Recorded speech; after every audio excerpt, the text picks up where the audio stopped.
There are some really good teams, some favorites in divisions across the league that start 0-1.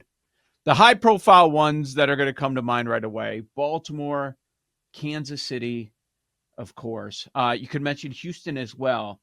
But I was talking about division odds that really moved. So we had an NFC North game last night to close out week 1. And I expected movement. But Sam, for after one game, I did not expect things to go this haywire. Here we are. NFC North, after one game. Green Bay's the favorite. You expect Green Bay to be the favorite.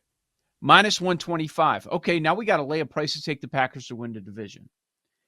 The Vikings are the second favorite. I remind you that it was Lions-Packers co-favorites before the first game.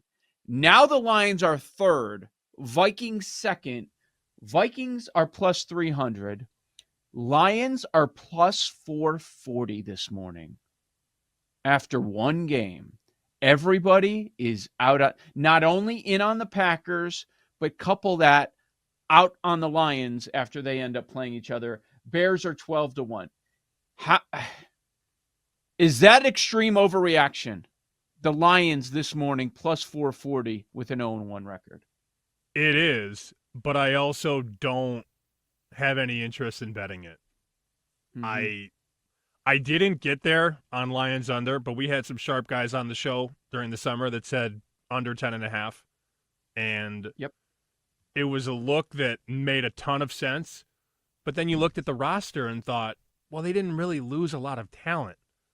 And I think it's very, very easy to look at that week 1 performance against Green Bay and say, well, they can't do it without Johnson and Glenn.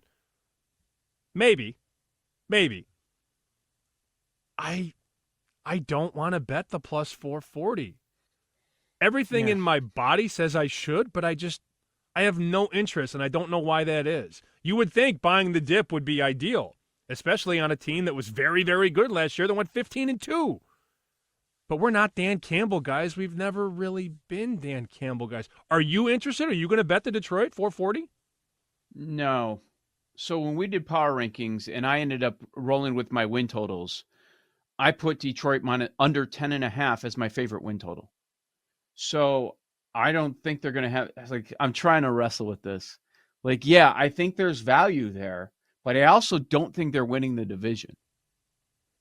But I just don't think this should be the number right now. BetMGM is posting a plus 425 on this. I thought that was interesting that after one game, you go from co-favorite down to third. So, yeah, I agree with everything you said. That, yeah, it's an overreaction, but I don't want to bet it. I wonder if people are going to take a bite on the lines. Probably not after what they witnessed against Green Bay. Baltimore, you still have to lay a price. Minus 135. So they were a much bigger favorite. They go 0-1. You're going to kill him for losing in Buffalo? For Josh Allen with his heroic performance at home? I don't know if you can kill him in any way. Is that worth a bet right now at minus 135 on Baltimore?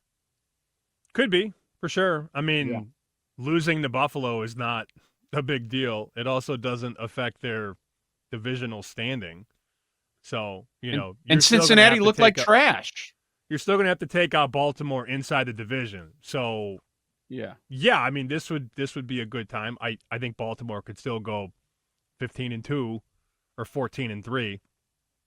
What if the Steelers win the division, man? That's a price that's looking at me. I see a 4-1 in the market. I'd rather bet the Steelers 4-1 than the Lions 4-1, if we're being honest, because I trust the coaching staff so much more. Speaking of Buffalo, how about that number? Minus 700. Think they're winning the division. How bad was the AFC East with the Patriots and the Dolphins? Now, the Jets looked good. They did. Let's give them credit. But the Jets are not winning the AFC East.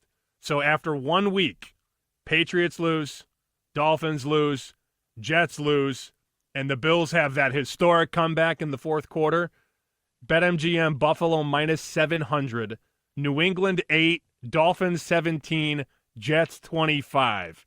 They're not saying it's over, but with the math, they're saying it's Buffalo.